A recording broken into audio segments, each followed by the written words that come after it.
کسی کے پاس کوئی سوال، کوئی بات کرنے کے لیے؟ آج ہم نے بہت سارے کانسیپٹس کو کور کیا ہے۔ اچھا، مولا کا ایک ہے فرمان کہ لائف کو بیلنس کر کے آپ کو جینا چاہیے، یعنی دین اور دنیا دونوں کو سنبھالنا۔ ایسا نہیں کہ دین کے لیے دنیا کو چھوڑا اور دنیا کے لیے دین کو، نہیں، دونوں سے آپ کو پوچھا جائے گا۔ تو ابھی ہم کو یہ بیلنس کا تھوڑا اور ڈیٹیل میں اگر آپ بتا سکو تو، جی، کہ اگر علم کی ہم لوگ دیکھنے جائیں تو کس طرح بیلنس کریں؟ جی،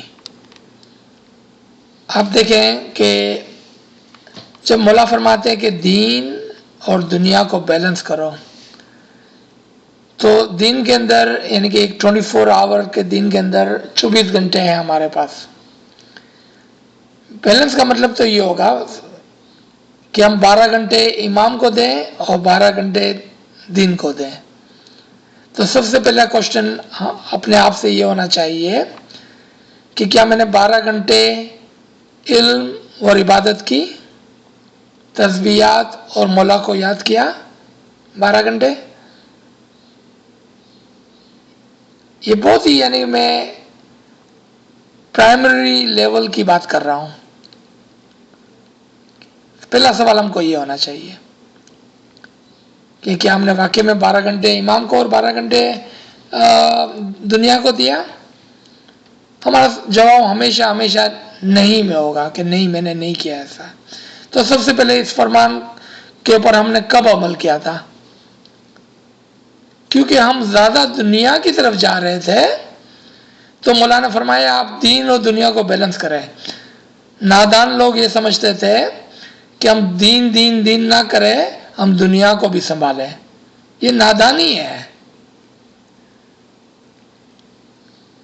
کہ مولا نے فرمایا کہ دین اور دنیا کو بیلنس کرنے کا مطلب کیا ہے کہ دنیا کے اوپر زیادہ توجہ دیں، کیونکہ ہم سارا دن دین کرتے رہتے ہیں۔ ایکچولی ایسا نہیں ہے۔ ہمارے اعمال، ہمارے 24 گھنٹے کا آپ حساب لگانا شروع کر دیں۔ ایک کتاب رکھیں اپنے سامنے، اس کے اندر 24 کھانے بنا دیں، اور جب آپ مولا کو یاد کرتے ہیں، عبادت کرتے ہیں، علم کا حاصل کرتے ہیں، فرمان پڑھتے ہیں، تو اس کھانے کو آپ چیک کرتے جائیں اور دیکھیں 12 مرتبہ ہم نے یہ کیا کہ نہیں کیا، 12 چیک باکس مکمل ہوئے کہ نہیں ہوئے۔ پھر ایک دن نہیں ہو سکتا کہ آپ پہلے دن بہت کانشنس ہو گئے اور پہلے دن آپ شاید 7 8 9 10 11 12 بھی ہو سکتا ہے کہ باکسز آپ چیک کر لیں، پھر دوسرے دن دیکھیں آپ۔ جب آپ ایک ہفتے کا حساب کریں گے، آج سنیچر کا دن ہے، کل سنڈے ہے، آپ شروع کریں، پہلا دن ہے ہفتے کا سنڈے، پھر نیکسٹ سنڈے کو ہم سب مل کر اس کا حساب کتاب کریں گے کہ کتنے لوگوں نے کتنے دن تک، یہاں ایک بھی دن ایسا آیا کہ جب ہم نے 12 کھانوں کو چیک کر لیا؟ تو آپ کو سرپرائز ہوگی کہ ہم میں سے کوئی بھی ایسا نہیں ہے کہ جو 12 کھانوں کو چیک کر سکے۔ مولا ہم کو ایکچولی دین کی طرف توجہ دلا رہے تھے یہ فرمان کرتے ہوئے، چونکہ ہم نے دنیا بہت زیادہ کر لی، تو مولا نے فرمایا کہ آپ دین اور دنیا کو بیلنس کریں۔ ہماری توجہ مولا نے دین کی طرف دلوائی تھی، اور ہم نے اس کو نا سمجھی کی وجہ سے یا ہم خود غرضی کی وجہ سے ہم نے اس کو دنیا کے اوپر اپلائی کیا۔ یہ تو بہت چھوٹی سی ایگزامپل تھی، اب اوپر آئے۔ ہماری زندگی جو یہاں پر ہے 4 دن کی زندگی، وہ ایک بہت بڑے دائرے کے اندر ایک چھوٹی سی زندگی کی مثال ہے۔ ہماری زندگی حقیقت میں 50,000 سال کی ہے۔ ہماری روح کی زندگی 50,000 سال کی ہے۔ اب 50,000 سال میں اس 100 سال کا جو ڈاٹ بنتا ہے، نقطہ بنتا ہے، وہ کتنا چھوٹا سا ہے۔ اب ہم اس 100 سال کی زندگی میں کیا کریں